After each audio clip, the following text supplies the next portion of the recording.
ચાણસ્મા ખાતે ભાજપ દ્વારા ઉમેદવારોના સમર્થનમાં બાઇક રેલી યોજાઈ। ચાણસ્મા ખાતે નગરપાલિકાની 6 વોર્ડ માટેની 24 બેઠકો પર ચૂંટણી યોજાશે, ત્યારે ભાજપ દ્વારા ઉમેદવારોને જંગી બહુમતીથી વિજય બનાવવા માટે છેલ્લા કેટલાય દિવસોથી રાત્રિ સભાઓ કરી મતદારોને પોતાના તરફી મતદાન કરવા રીઝવી રહ્યા છે। ત્યારે છેલ્લી ઘડીએ ચાણસ્મા ખાતે ભાજપ દ્વારા એક સભાનું આયોજન કર્યું હતું। બાઇક રેલી યોજી દરેક મહોલ્લે ફરી મતદારોને ભાજપ તરફી મતદાન કરવા માટે અપીલ કરી હતી। આગામી 16મી ફેબ્રુઆરીના દિવસે ચાણસ્મા ખાતે 18 મતદાન મથકો પર નગરપાલિકાની ચૂંટણી માટે મતદાન યોજાશે, જ્યાં ભાજપના 24 ઉમેદવારોમાંથી એક બિનહરીફ થતા 23 ઉમેદવારો ચૂંટણી મેદાનમાં છે। ત્યારે તેમને જીતાડવા માટે ભાજપ દ્વારા સભા અને રેલીનું આયોજન કર્યું હતું, જેમાં રાજસ્થાનના સાંસદ મયંકભાઈ નાયકે ખાસ ઉપસ્થિત રહ્યા હતા। ભાજપના દરેક વોર્ડમાં ઉભા રહેલા ઉમેદવારોને જંગી બહુમતીથી વિજય બનાવવા માટે આહવાન કર્યું હતું। જ્યારે તેમણે જણાવ્યું હતું કે હાલમાં ગુજરાતનો વિકાસ થઈ રહ્યો છે, ત્યારે ચાણસ્મા પણ આગામી સમયમાં વિકાસની ગતિ વેગ પકડે તે માટે દરેક ભાજપના ઉમેદવારોને જીતાડી ચાણસ્મા નગરપાલિકામાં ભાજપનું શાસન લાવવા કહ્યું હતું। કમલેશ પટેલ, પાટણ એક્સપ્રેસ, ચાણસ્મા।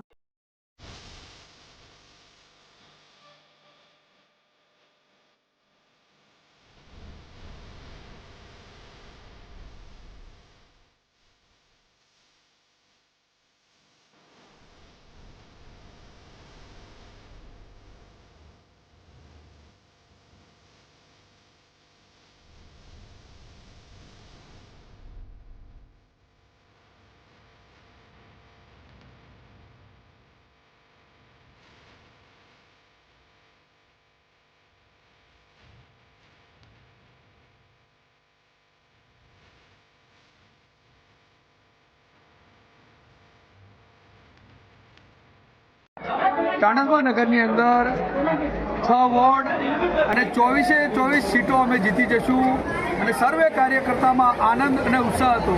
અમારા પ્રદેશના બક્ષીપંચ મોરચાના અધ્યક્ષ અને રાજ્યસભાના સાંસદ પૂર્વ પાટણ જિલ્લાના પ્રભારી મયંકભાઈ નાયક સાથે પૂર્વ કર્ણાવતી મહાનગરના અધ્યક્ષ અને અમારા પાટણ જિલ્લાના પ્રભારી જગદીશભાઈ પટેલ અને સાથે નગરના કાર્યકર્તા, જિલ્લાના હોદ્દેદારશ્રીઓ અને સર્વે કાર્યકર્તાઓ સાથે બાઇક રેલી કરી અને અમે 6 વોર્ડની અંદર એની બાઇક રેલી સારી ઉત્સાહભેર, સ્વાગતભેર લોકોએ સ્વાગત કર્યું અને બધા જ સમર્થકો દ્વારા બહુ જ સારી રેલી રહી અને 16 તારીખે વધુમાં વધુ મતદાન કરી અને ભારતીય જનતા પાર્ટીના 24 ઉમેદવારો જીતશે એવી અમે અપેક્ષા છે।